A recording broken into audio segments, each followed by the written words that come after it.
ஸ்ரீ ஸ்கந்த புராணம் 55ஆம் அத்தியாயம். கணேசர் காசிக்கு ஒரு பயணத்தை தொடங்குகிறார். ஸ்கந்தர் கூறினார், கும்ப முனிவரே, குடத்தில் பிறந்த முனிவரே, கேளுங்கள்.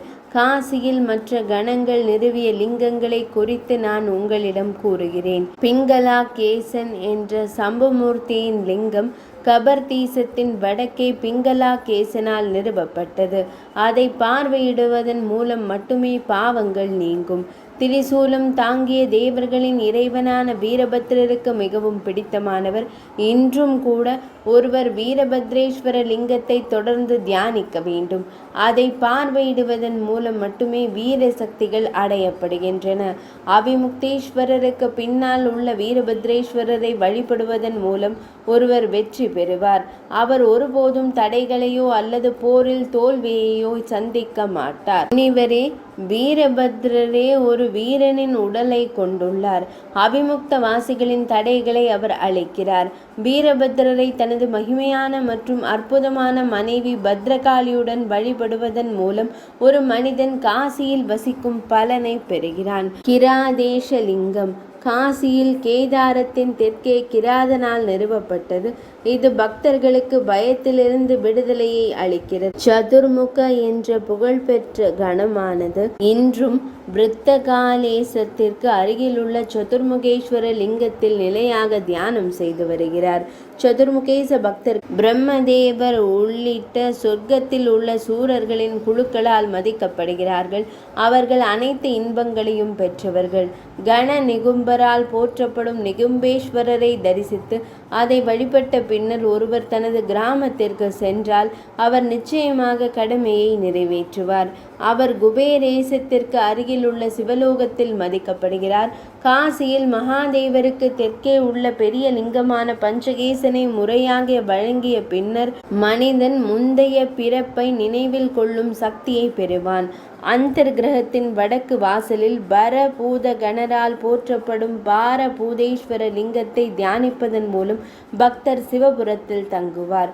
காசியில் பாரபூதேஸ்வர லிங்கம் யாரால் காணப்படவில்லையோ அவர்கள் கனி தரிக்காத மரங்களைப் போல பூமிக்கு சுமையாகிவிட்டனர். ஒரு பெரிய லிங்கமான திரையக்ஷேஸ்வரரை இன்றும் கூட திரையக்ஷ என்ற கணம் 3 விழிகளை கொண்ட இறைவனின் முன் கலசத்தில் பிறந்தவரை தியானித்து வருகிறார். அந்த லிங்கத்தின் பக்தர்கள் மரணத்தின் போது 3 விழிகளை கொண்டவர்களாக சிவபெருமானை போலவே மாறுகிறார்கள். இது சம்பந்தமாக சந்தேகத்திற்கு இடமின்றி மகிழ்விக்கப்பட வேண்டும். காசியில் ஒரு வடிவத்தை எடுத்த ஷேமகர் என்ற கணங்களின் தலைவர் இன்றும் கூட எங்கும் நிறைந்த விஸ்வேஸ்வரரை குறித்து தியானித்து வருகிறார். ஒரு பக்தர் வாரணாசியில் ஒரு சிறந்த கணமான ஷேமகனை வழிபட்டால் அவரது அனைத்து தடைகளும் நீங்கும். ஒவ்வொரு அடியிலும் அவருக்கு நல்வாழ்வு கிடைக்கும். ஒருவர் வேறொரு நாட்டிற்கு சென்றிருந்தால் ஷேமகர் பாதுகாப்பாக திரும்ப வேண்டும் என்ற விருப்பத்துடன் அவரை வழிபட வேண்டும். அவர் உடனடியாக பாதுகாப்பாக திரும்புவார். விஸ்வேசத்தின் வடக்கு பகுதியில் லிங்கால் ஈஸ்வரரால் போற்றப்படும் லங்கால் ஈஸ்வரரை தரிசிப்பதன் மூலம் ஒரு மனிதன் ஒருபோதும் நோய்வாய்ப்பட மாட்டான். ஒரு முறை லங்கால் ஈஸ்வரரை வழிபட்டாலும் 5 கலப்பைகளின் தானத்தின் முழு பலனையும் பெறுகிறான். அது அனைத்து வகையான செல்வங்களையும் அளிக்கிறது. விராதர் என்ற கணத்தால் வழிபடப்பட்ட விராதேஸ்வரரை சாந்தப்படுத்துவதன் மூலம் ஒருவர் அனைத்து குற்றங்களையும் செய்திருந்தாலும் குற்றங்களிலிருந்து விடுபடுகிறார். காசிவாசிகள் செய்த குற்றம் விராதேசரை வணங்குவதன் மூலம் உடனடியாக அளிக்கப்படுகிறது. தண்டபாணியின் தென்மேற்கில் உள்ள விராதேசரை விடாமுயற்சியுடன் வணங்குவதன் மூலம் ஒருவர் அனைத்து குற்றங்களிலிருந்தும் விடுபடுகிறார். அதில் எந்த ஐயமும் இல்லை. சுமுகன் என்ற கணத்தால் போற்றப்பட்டு மேற்கு நோக்கிய ஒரு பெரிய லிங்கமான சுமுகேசரை தரிசிப்பதன் மூலம் ஒருவர் அனைத்து பாவங்களிலிருந்தும் விடுபடுகிறார். பிலி பில தீர்த்தத்தில் புனித நீராடி சுமுகேசரை தரிசிப்பதன் மூலம் ஒருவர் எப்போதும் வளைந்த முகமுடைய தர்மராஜரை, மரண கடவுளை காண்பார். வளைந்த முகமுடையவரை அல்ல. ஆஷாட மாத அமாவாசையான ஆடி மாத அமாவாசை நாளில் ஆடி மாதத்தில் வணங்கப்படும் ஆஷாதீஸ்வரர் என்ற லிங்கத்தை பக்தியுடன் தரிசிப்பதன் மூலம் ஒரு மனிதன் அனைத்து பாவங்களிலிருந்தும் விடுபடுகிறான்.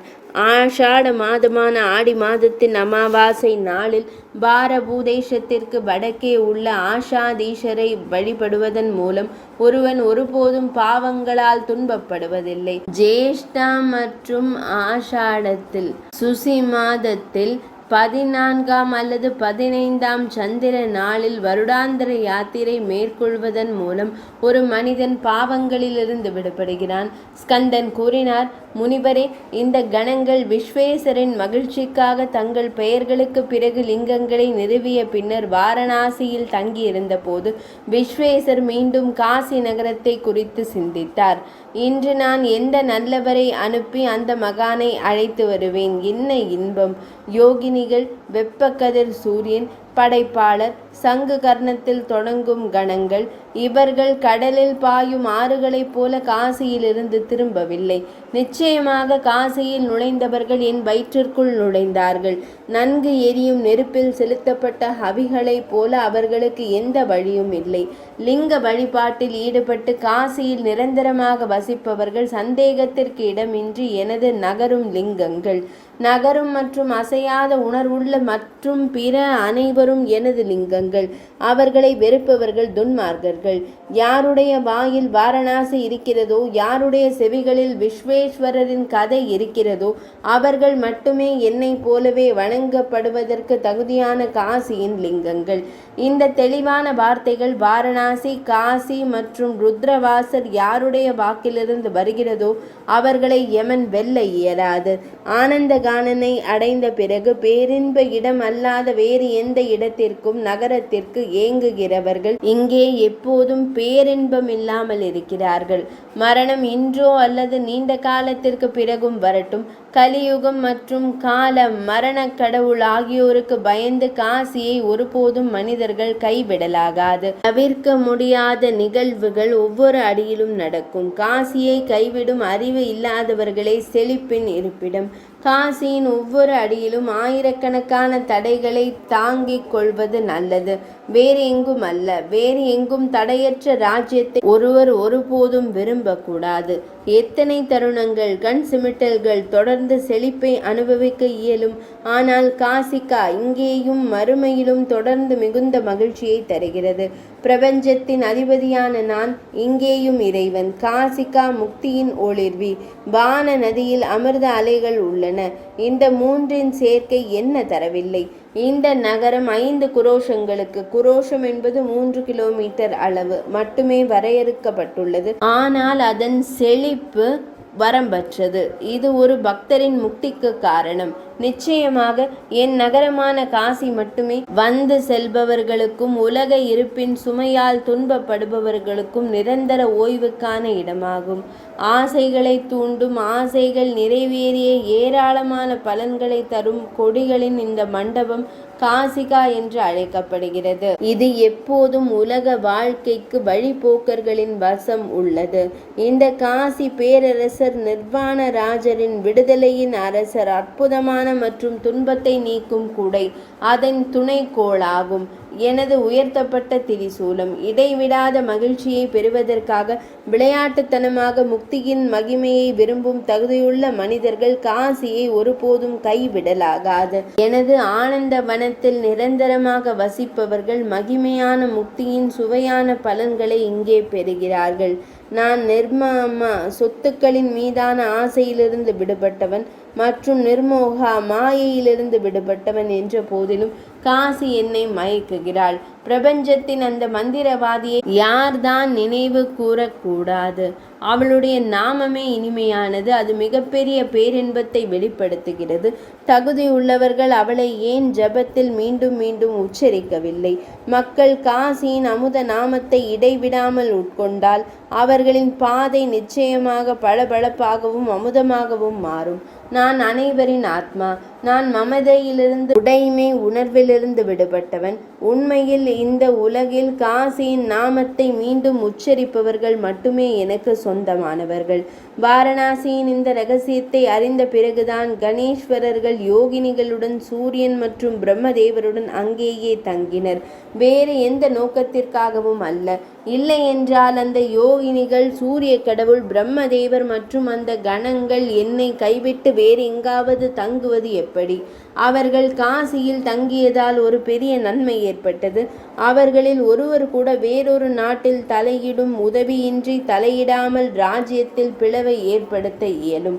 நுழைந்தவர்கள் முற்றிலும் எனது வடிவங்களை கொண்ட நபர்கள். அவர்கள் நிச்சயமாக நான் அங்கு வருவதற்கு முயற்சிப்பார்கள். என் உதவியாளர்களில் மற்றவர்களையும் அனுப்புவேன்.